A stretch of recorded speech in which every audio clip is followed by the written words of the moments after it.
Ó Mãe Santíssima, intercedei por nós para que possamos bem compreender os ensinamentos de vosso Divino Filho, nosso Senhor e Salvador Jesus Cristo, e as explicações dos pais da Igreja. Ó Virgem Imaculada, ofereço-vos este trabalho e peço que abençoais aqueles que o ouvirem, e que seja para a maior honra e glória de Deus. Amém. Senhor onipotente, purificai o meu coração e os meus lábios. Vós, que purificastes os lábios do profeta Isaías com carvão em brasa, e dignai-vos, por tal modo, purificar-me com a vossa misericórdia, para que possa dignamente anunciar o vosso santo Evangelho. Por Jesus Cristo nosso Senhor. Amém. Senhor, abençoai-me. Que o Senhor resida no meu coração e nos meus lábios, para que anuncie digna e convenientemente o seu Evangelho. Amém. Evangelho de Nosso Senhor Jesus Cristo, segundo São Mateus. A nova justiça é superior à antiga. Disse Jesus aos seus discípulos: Com efeito, eu vos asseguro que se a vossa justiça não ultrapassar a dos escribas e a dos fariseus, não entrareis no reino dos céus. Ouvistes que foi dito aos antigos: Não matarás. Aquele que matar terá de responder no tribunal. Eu, porém, vos digo, todo aquele que se encolerizar contra seu irmão terá de responder no tribunal. Aquele que chamar ao seu irmão raca estará sujeito ao julgamento do sinédrio. Aquele que lhe chamar louco terá de responder na geena de fogo. Portanto, se estiverdes para trazer a tua oferta ao altar e ali te lembrares de que o teu irmão tem alguma coisa contra ti, deixa a tua oferta ali diante do altar e vai primeiro reconciliar-te com teu irmão, e depois virás apresentar tua oferta. Assume logo uma atitude conciliadora com o teu adversário, enquanto estás com ele no caminho, para não acontecer que o adversário te entregue ao juiz e o juiz ao ministro, e assim sejas lançado na prisão. Em verdade te digo, dali não sairás enquanto não pagares o último quadrante. Comentários dos Pais da Igreja. Santo Hilário de Poitiers. Com tão magnífico exórdio, ele começou a ultrapassar a obra da lei antiga e a anunciar aos seus apóstolos que não lhes será possível entrar no reino dos céus se não superarem os fariseus em justiça. É isso que manifesta quando diz: Com efeito, eu vos asseguro que se a vossa justiça não ultrapassar a dos escribas e a dos fariseus, não entrareis no reino dos céus. São João Crisóstomo. Aqui chama de justiça a virtude universal, mas que se observe o poder superior da graça, já que pede de seus discípulos ainda essa instrução que sejam melhores que aqueles que eram mestres no Velho Testamento. Não chamou de iníquos os escribas e fariseus porque negou que tivessem justiça. Considera também que com essas coisas confirma o Antigo Testamento diante dos seus apóstolos, comparando-o com o Novo, pois o maior e o menor são do mesmo gênero. A justiça dos escribas e dos fariseus são os mandatos de Moisés. Os acréscimos destes mandamentos são os mandamentos de Cristo. É isto, pois, o que diz: se alguém, além dos preceitos da lei, não cumprir estes preceitos meus, que entre eles eram considerados pequenos, não entrará no reino dos céus. Já que aqueles preceitos livram da pena, devido aos transgressores da lei, sem levar ao reino dos céus, ao passo que estes livram da pena e levam ao reino. Já que são uma mesma coisa o transgredir os preceitos pequenos e o não os cumprir, por que disse antes, acerca dos transgressores, que serão chamados os menores no reino dos céus, e aqui diz que aquele que não guardar os mesmos preceitos não entrará no reino? Há de se entender que ser pequeno no reino é o mesmo que não entrar nele, e que estar no reino não é reinar com Cristo, e sim viver como povo de Cristo. Como se dissesse que aquele que não cumpre será contado entre os cristãos, porém como um cristão pequeno, e aquele que entra no reino participa do reino com Cristo.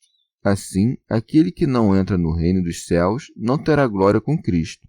Contudo, está no reino dos céus, isto é, será contado entre aqueles sobre os quais reina Cristo, que é o Rei dos céus. Santo Agostinho. Ou, como disse em outro lugar, se a vossa justiça não exceder a dos escribas e a dos fariseus, isto é, que é daqueles que não praticam o que ensinam, porque deles dirá Mateus, dizem e não fazem, como se dissesse: se não abundar vossa justiça, de modo que não infrinjas a lei, mas antes cumprais o que ensinais, não entrareis no reino dos céus. De um modo, deve-se entender o reino dos céus, onde estão ambos, aquele que não pratica o que ensina e aquele que pratica. Mas ao primeiro se chama pequeno e ao segundo grande. Este reino dos céus é a igreja presente. De outro modo, deve-se entender o reino dos céus, onde não entra senão aquele que faz. Esta é a igreja como se apresentará na outra vida. Este nome de reino dos céus, que com tanta frequência pronuncia o Senhor, não sei se alguém o terá encontrado nos livros do Antigo Testamento. Pertence propriamente à revelação do Novo Testamento, porque era reservada a sua pronúncia aos lábios de quem o Antigo Testamento prefigurava, como um rei que viria para governar seus servos. Este fim ao qual devem se referir os preceitos estava oculto no Antigo Testamento, embora vivessem de acordo com ele os santos que viam sua revelação futura. Comentário de São Tomás de Aquino em forma de glosa. Ou isto que disse, se não exceder, deve referir-se à inteligência dos escribas e fariseus, não ao conteúdo do Antigo Testamento. Santo Agostinho. Quase tudo que o Senhor aconselhou ou mandou, fazendo preceder as palavras "em verdade vos digo", encontra-se também naqueles livros antigos. Mas, como não compreendiam que o homicídio era outra coisa além da destruição de um corpo humano, o Senhor lhes manifestou que todo movimento mau que possa contribuir para o mal do irmão deve ser considerado como homicídio. Por isso acrescenta: ouvistes que foi dito aos antigos, não matarás. Pseudo Crisóstomo.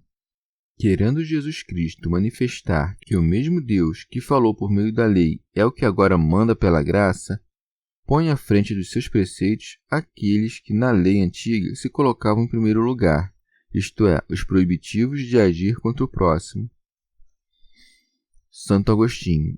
O preceito "não matarás" não expressa, como opinam os maniqueus, a proibição de arrancar um ramo de planta ou matar um animal irracional sem razão, uma vez que, por ordenação justíssima do Criador, a vida e a morte destes estão submetidas às nossas necessidades. Por isso, devemos entender que tudo o que está dito se refere ao homem. Não matarás a outrem, nem tampouco a ti mesmo, que, pois, aquele que se mata não faz outra coisa que matar um homem. De modo algum agiram contra este mandamento os que, por ordem de Deus, lutaram em guerras. Tampouco cometem crime aqueles que, exercendo a autoridade legítima, castigam os criminosos com a morte por império de razões justíssimas. Abraão não foi considerado como culpável de crueldade, como é ainda elogiado com o nome de piedoso ao querer matar seu filho para obedecer a Deus. Excetuam-se aqui aqueles a quem Deus manda matar, seja por uma ordem geral, seja em um caso particular, por uma ordem expressa e transitória. Não mata aquele que obedece ao que manda de modo legítimo, assim como não mata quem presta auxílio ao magistrado que usa a espada. Tampouco deve ser considerado homicida Sansão, que sucumbiu sob as ruínas com todos os seus inimigos, porque o mesmo Espírito que por meio dele fazia milagres tinha sido quem lhe havia dado a ordem, ainda que de maneira oculta. São João Crisóstomo. Por isso diz: ouvistes que foi dito aos antigos, o que manifesta que fazia já muito tempo que conheciam esse preceito. Diz isto, pois, para estimular os ouvintes hesitantes a progredirem de maneira mais impetuosa em direção a preceitos mais altos. como um mestre que diz ao seu aluno preguiçoso: já não passaste demasiado tempo apenas soletrando palavras? Assim acrescenta: eu, porém, vos digo, todo aquele que se encolerizar contra seu irmão terá de responder no tribunal. E nisso devemos ver o poder do legislador. Ninguém entre os antigos profetas havia falado assim, senão desta maneira: isto disse o Senhor. Porque eles, como servos, anunciavam as coisas que eram do Senhor, mas este, como filho, anuncia as coisas que são do seu pai e as suas ao mesmo tempo. Aqueles pregavam aos seus companheiros de servidão. Este ditava leis aos seus servos. Santo Agostinho. São duas as opiniões dos filósofos sobre as paixões da alma. Os estoicos acreditam que as paixões são impróprias para o homem sábio, mas os peripatéticos creem que só homens sábios podem ter paixões, desde que moderadas e submetidas à razão, de modo que, quando for exercida a misericórdia, se conserve a justiça. Na doutrina cristã, não se indaga principalmente se uma alma piedosa pode encolerizar-se ou entristecer-se, mas sim a origem dessas impressões. Pseudo Crisóstomo. Aquele que encolerizar-se sem motivo será culpável. Aquele que encolerizar-se com motivo, não. Pois, se não existisse a ira, nada valeria a doutrina, os tribunais não estariam constituídos, nem os crimes se castigariam. Assim, peca aquele que não se ira quando há causa para tanto. A paciência imprudente fomenta os vícios, aumenta a negligência e convida a fazer o mal, não só aos maus, como também aos bons. São Jerônimo. Em alguns códices se acrescenta sem causa. No entanto, quanto à verdade, não há dúvida, e a cólera é totalmente proibida. Como nos é ordenado orar por aqueles que nos perseguem, fica suprimida toda ocasião de enfurecer-se. Deve-se, pois, suprimir este acréscimo, sem causa, porque a ira do homem não opera a justiça de Deus. Pseudo Crisóstomo. Contudo, a ira com causa não é ira, e sim juízo, pois a cólera propriamente dita é a alteração de uma paixão.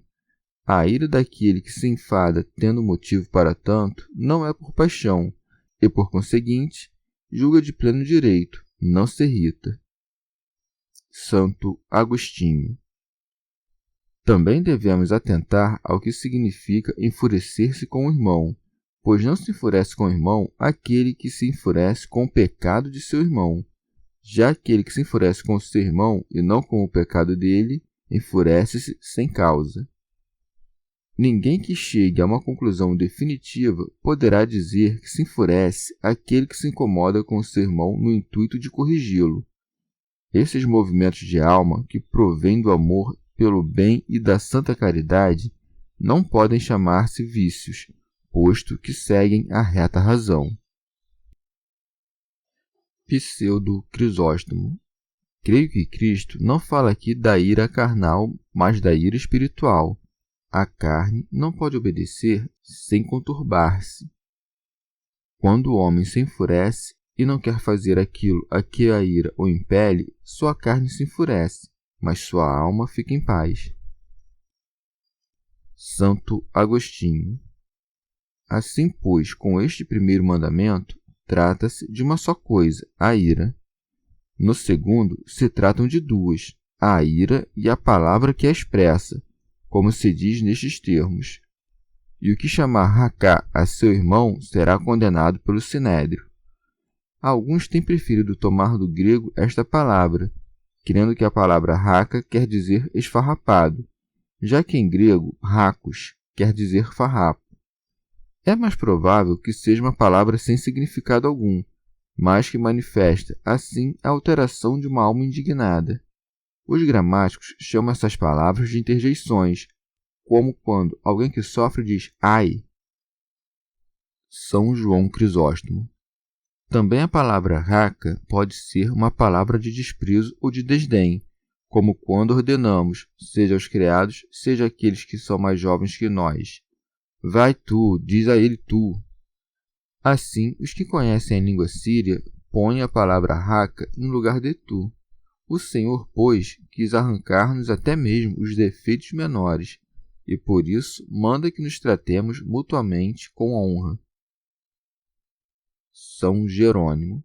Ou raca é uma palavra hebraica e quer dizer vão ou oco, como quando dizemos de maneira corrente, cabeça oca. E bem a propósito acrescenta, e o que chamar raca a seu irmão. Nosso irmão, então, não pode ser outro senão aquele que tem o mesmo pai que nós. Pseudo Crisóstomo. Não é adequado chamar de homem vazio aquele que traz em si o Espírito Santo. Santo Agostinho. Em terceiro lugar, são referidas 3 coisas: a ira, a palavra que significa ira e a expressão do vitupério. Por isso prossegue: aquele que lhe chamar louco terá de responder na geena de fogo. Há uma gradação entre esses pecados. Primeiro, quando alguém se enfurece e retém o movimento concebido no coração. Em seguida, caso force a voz sem significação precisa, dando assim a vir um sinal de emoção. Tem-se um grau a mais que a ira que, ao se levantar, é reprimida em silêncio. Mas é ainda mais grave se expressar uma palavra verdadeiramente injuriosa. Pseudo Crisóstomo. Assim como ninguém que tem o Espírito Santo pode chamar-se vazio, do mesmo modo, ninguém que conhece Cristo pode ser chamado de vazio. Mas, se a palavra raca significa vazio, tolo significará o mesmo que raca, diferenciando-se, no entanto, quanto ao fim com que se dizem essas palavras. Raca era uma palavra comum entre os judeus, os quais a pronunciavam não por ira ou por ódio, mas por algum movimento vão. Diziam-na, enfim, mais para expressar confiança que injúria.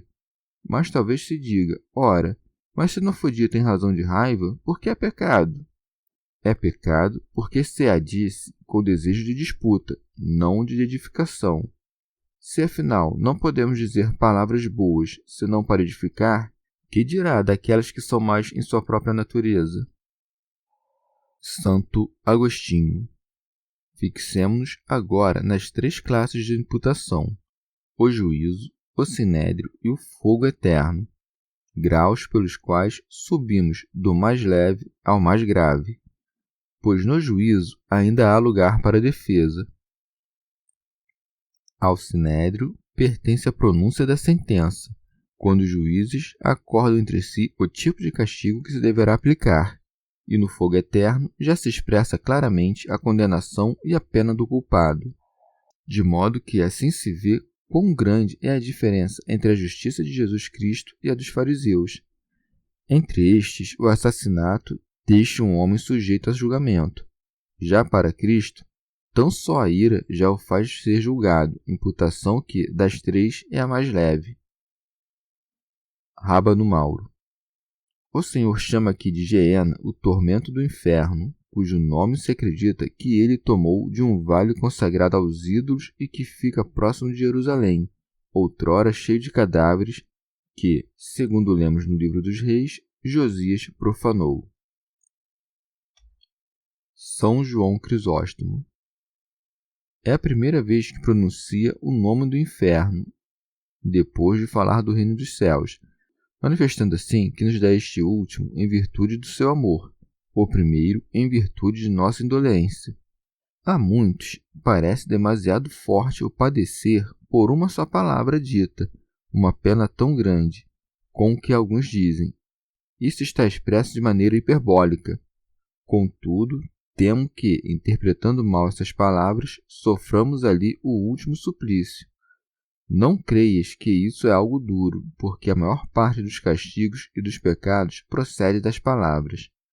E, com efeito, palavras insignificantes induzem muitas vezes ao homicídio e têm destruído cidades inteiras. Não consideres coisa menor chamar teu irmão de insensato, já que assim lhes tira a prudência e o intelecto, por meio dos quais somos homens e nos diferenciamos dos animais. Pseudo Crisóstomo. ou será réu do sinédrio, isto é, pertencerá ao concílio daqueles que se reuniram contra Cristo, como interpretam os apóstolos em seus cânones. Santo Hilário de Poitiers. Ou ele, que trata como vazio o que está pleno do Espírito Santo, faz-se réu diante do concílio dos santos, que, tornados juízes, lhe farão pagar pela ofensa feita ao Espírito Santo. Santo Agostinho. Alguém me perguntará, com que suplício mais grave se castiga o homicídio, se a injúria já se castiga com o fogo do inferno? Isto leva à compreensão de que existem vários infernos. São João Crisóstomo. O juízo e o sinédrio são penas que se padecem nesta vida, e o fogo do inferno é a pena que se padece na outra. Por isso, trata do juízo da ira, pois não é possível que o homem viva absolutamente sem paixões, mas lhe é possível refreá-las. Portanto, ele não fixou para ela uma pena determinada, para não parecer que a proíba totalmente. O sinédrio é citado agora como o grande juízo dos judeus, para que não se creia que inova em tudo. Santo Agostinho. Nessas 3 sentenças se deve observar que há palavras subentendidas, excetuada a primeira delas, que traz todas as palavras. Todo aquele que se irá contra seu irmão, que o faz sem causa, segundo alguns. Na segunda, quando diz o que chamar raca a seu irmão, entende-se que sem causa. E a terceira, quando diz o que lhe chamar louco, dá a entender 2 coisas, que se trata do seu irmão e que é sem causa. E é com isso que se defende aquele dito do apóstolo, que chama insensatos aos Gálatas, os quais também denominamos irmãos. Não faz então sem causa. Se não é lícito enfurecer-se contra o irmão, nem chamá-lo de raca ou de insensato, muito menos devemos ter algo na alma que possa converter-se em ódio, e por esse motivo acrescenta: portanto, se estiveres para trazer a tua oferta ao altar, e ali te lembrares de que o teu irmão tem alguma coisa contra ti. São Jerônimo. Não falou sobre teres algo contra o teu irmão, e sim sobre ter o teu irmão algo contra ti, de modo a te impor com maior dureza a necessidade de reconciliar-te. Santo Agostinho. Então, tem ele algo contra nós, se por algum motivo o ofendemos, mas nós temos algo contra ele, se ele nos ofendeu, caso este no qual não é necessário procurar reconciliação. Não pedirás perdão àquele que te ofende, antes o que fazes é perdoá-lo. Uma vez que desejas que Deus te perdoe, perdoa tu também ao teu irmão. Pseudo Crisóstomo. Mas se outrem te ofender e fores o primeiro a lhe pedir perdão, ganharás grande mérito. São João Crisóstomo. Mas, se alguém não procura, por amor ao próximo, reconciliar-se com este, ele o induz a tanto para que sua obra não fique incompleta, especialmente em lugar sagrado. Por isso acrescenta: deixa a tua oferta ali diante do altar e vai primeiro reconciliar-te com teu irmão. São Gregório Magno. O Senhor não quer receber o sacrifício dos que estão em inimizade. A partir disso, podes conhecer quão grande é o sinal da inimizade que afasta os meios de remissão dos pecados. Pseudo Crisóstomo. Veja-se aqui a misericórdia de Deus, que pensa antes no bem dos homens do que em sua própria honra. Ele ama mais a concórdia entre os fiéis do que as oferendas no altar, pois, enquanto houver discórdia entre os fiéis, suas oferendas não recebem atenção, suas orações não são ouvidas. Ninguém, pois, pode ser amigo fiel dos que são inimigos entre si, e por isso Deus não quer ser amigo dos fiéis enquanto estes forem inimigos entre si. E nós não mantemos a fé em Deus se amamos seus inimigos e odiamos seus amigos. Tal como foi a ofensa, qual deve ser a reconciliação? Se tiveres ofendido com o pensamento, deves reconciliar-te por meio de pensamento. Se tiveres ofendido com palavras deves reconciliar-te. Se ofendestes com obras, deves reconciliar-te. Assim como se comete um pecado, deve-se fazer penitência por ele. Santo Hilário de Poitiers. Uma vez alcançada a paz humana, ele manda voltar-se para a divina, para passar da caridade dos homens à de Deus, e por isso segue dizendo: e depois virás apresentar tua oferta. Santo Agostinho. Como se tome ao pé da letra o que aqui se diz, e se por acaso alguém achar que assim lhe convém agir, não poderá demorar muito para vir a reconciliação se o irmão estiver presente, já que nos é ordenado deixar oferenda diante do altar. Mas, se o irmão estiver ausente, e o que também pode vir a ocorrer na outra margem do mar, é absurdo crer que deve deixar sua oferenda diante do altar e atravessar terra e mares antes de oferecê-la ao Senhor. Por isso, ele nos manda reconciliarmos-nos em nosso interior e pensar espiritualmente para que se possa compreender o que foi dito sem correr em absurdos. Por altar, devemos entender, do ponto de vista espiritual, a fé. A oferenda que fazemos ao Senhor, seja por meio do ensino, seja por meio da oração, seja por qualquer outro meio, não pode ser aceitável diante de Deus se não for sustentada pela fé. Se, pois, ofendemos nosso irmão em alguma coisa, devemos ir nos reconciliar com ele, não com os pés do corpo, mas com o movimento da alma, prostrando-nos diante do irmão com sentimentos de humildade em presença daquele a quem vamos oferecer.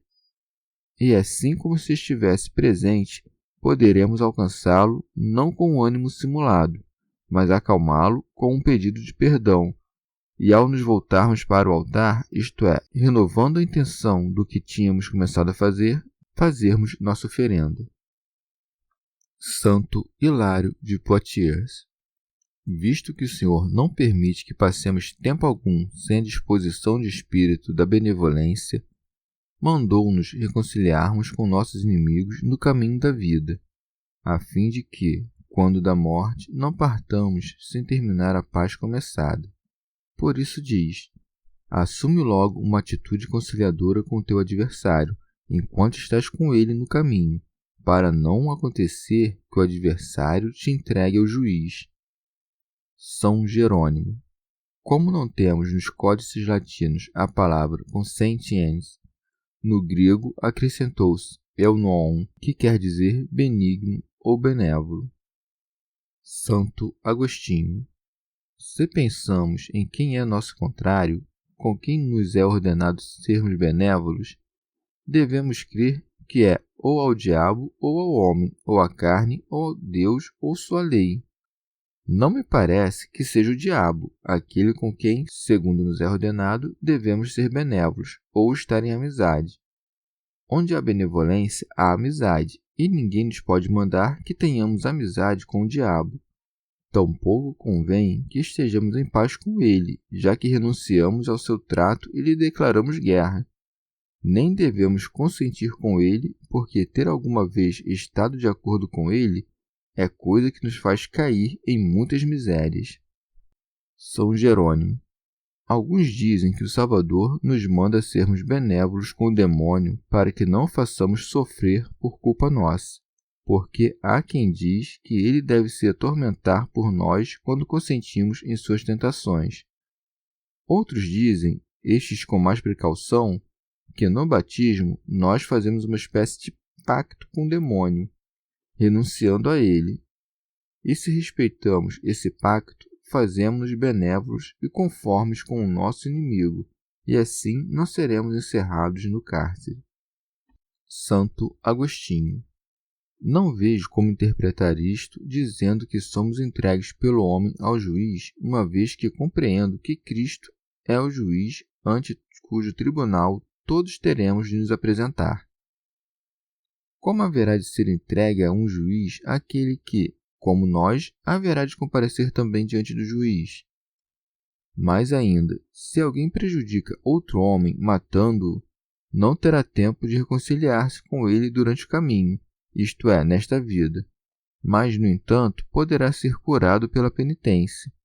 Muito menos compreendo como se poderia nos ser ordenado estarmos concordes com a carne com a qual consentem antes os pecadores. aqueles que submetem a carne à servidão não estão de acordo com ela, antes a obrigam que se submeta. São Jerônimo. Como se pode enviar a carne ao cárcere se ela não está de acordo com a alma, uma vez que a alma e o corpo haverão de ser aprisionados juntos, já que o corpo não pode fazer nada se a alma não o obriga? Santo Agostinho. Talvez o que nos é ordenado aqui é que estejamos unidos a Deus, de quem nos separamos pecando, e que desde então se mostra nosso adversário ao resistir a nós, sendo estas palavras: Deus resiste aos soberbos.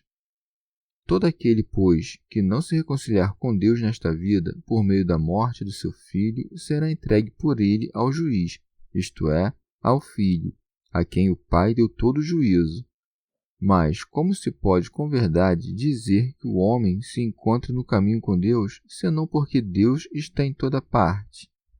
E com isso não se quer dizer que Deus, presente em toda parte, esteja com os ímpios, assim como não dizemos que os cegos estão com a luz que os banha.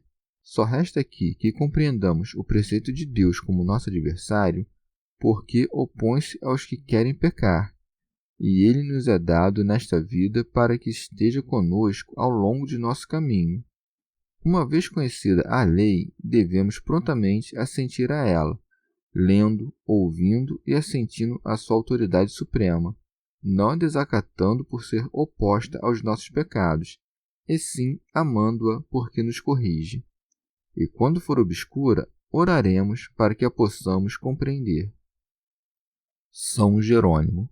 Mas, pelas palavras precedentes, parece que Deus nos exorta à concórdia com o próximo, posto que disse mais acima: vai reconciliar-te com teu irmão. Pseudo Crisóstomo. Exorta-nos o Senhor a reconciliarmos-nos com nossos irmãos nesta vida, sabendo quão perigoso é que um inimigo morra sem reconciliar-se. Se, sendo inimigos, os leva à morte à frente do juiz, teu inimigo te entregará a Cristo, provando que tu és réu em seu juízo. Entregar-te-á ao juiz, mesmo que antes tenha te proposto a paz, pois aquele que antes propõe a paz ao inimigo torna-o réu diante de Deus. Santo Hilário de Poitiers. Ou vosso adversário vos entregará ao juiz, porque vossa ira de ressentimento, que permanece sobre ele, revela vossa culpabilidade. Santo Agostinho.